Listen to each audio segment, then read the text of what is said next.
Back in 1974 and 75, they had airbags, 10,000 of them in General Motors cars, and here is a manual that they had. It's one thing to say you buy a car with a nice system that's going to last for how many years. It's something else to service it, and how many years is it supposed to work? What happens if it leaks, etc. So once a person reads all of this information, they can then approach a car. Are there differences? Yes. Some of the warning symbols that they have, very interesting, is they do not use electrical test equipment. No longer are you safely able to go under your dashboard to check fuses or whether you have a live or dead circuit with a normal test equipment, because you could very possibly detonate the airbag. And if you're laying across the front seat and you detonate the airbag, you will have a definite problem. They also warn in many cases, you are dealing with explosive materials, you're dealing with high pressure gas. Another warning I thought was very interesting. The side lights and ramifications of airbag systems. It simply says do not stack cartons or place objects on top of the carton, because if they explode, they could be rather interesting. Now, what happens if you want a replacement? You call up and they send a unit through UPS.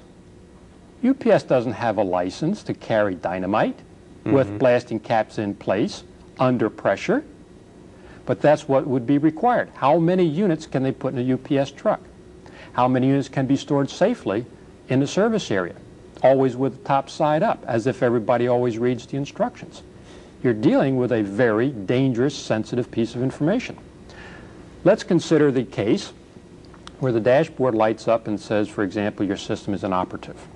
Maybe some of the gas is leaked out because you haven't monitored the pressure of the gas. Or you've had a low-level deployment of the bag and there's still some dynamite in it, or for some reason you must dispose of this unit. You do not take one of these airbag canisters and just throw it in the trash. It may have dynamite. So you dispose of it, like every good procedure, and they have a very nice procedure to tell you how to do that. In the back end of the bottle, they have a piloted hole represented by that green ring. You drill through that hole, that's a guide with a red drill, through the pressure side of that canister. It's like drilling into a welding bottle. If you drill right through it, it'll take off like a rocket. So they put a little bitty orifice plate so that the air will just leak out if you drill through the main section of the vessel. Don't drill too far. And you notice how clear instructions are. It says to drill between 2 and 3/30 seconds, or maybe 23/30 seconds, or 1 and 3/30 seconds, or 13/30 seconds, depending on whether it's an Allied or an Eaton or an Aerojet inflator. You better know, because if you do not drill all the way through, the gas will still be in it. If you drill all the way through the orifice plate, it'll take off like a rocket. Now let's suppose we have successfully let the air out of the unit. What do we do next? Well, we get a very sophisticated 55-gallon drum, and we place the vessel in a drum. We build a wood fire on top of this unit, and it will then detonate the explosive charge. And it says you can see it, but it will not be violent. That's why the warning table right above it says keep it 15 to 20 yards away from all buildings, because burning debris may be blown out of the top of this 55-gallon drum. That's how they dispose of it. Unless, and they have another little footnote, if it is illegal to burn explosive charges inside of city limits or ordinances, call your local Oldsmobile dealer. Of course, they do not give you the phone number. I don't know what they could tell you if there is no ordinance to either ship it or dispose of it or burn it, but that is left unanswered. So the disposal of these units is not a simple area. How long are the bags supposed to last? 5 years? 10 years? No one really knows, but they feel they'll put it in the car anyway. When you were working on the design of this system, were you aware of its shortcomings? First of all, consider an engineer's problem and its perspective. You're hired to do a job to manufacture something. I was hired to manufacture a bottle. We use that to inflate an air. We do not know before we start that it's dangerous.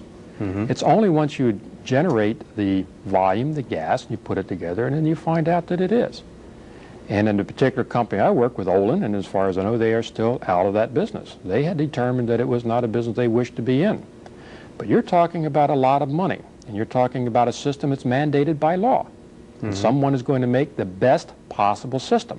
This is the best system that can be made to do the job that is being requested. That is to fill a bag this big in less time for your face to go that far at 55 miles an hour and a dead stop. We'll be back with more with our guest, Bob Jackson, one of the designers of the airbag system, after these words.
And welcome back to the second half of Newswatch Journal. Our guest today is Robert Jackson. He's a businessman from Benton Harbor, but previous to being named president of Triax Tube Company in Benton Harbor, Mr. Jackson worked as a designer and engineer on the airbag system, something that he sees as very, very controversial indeed.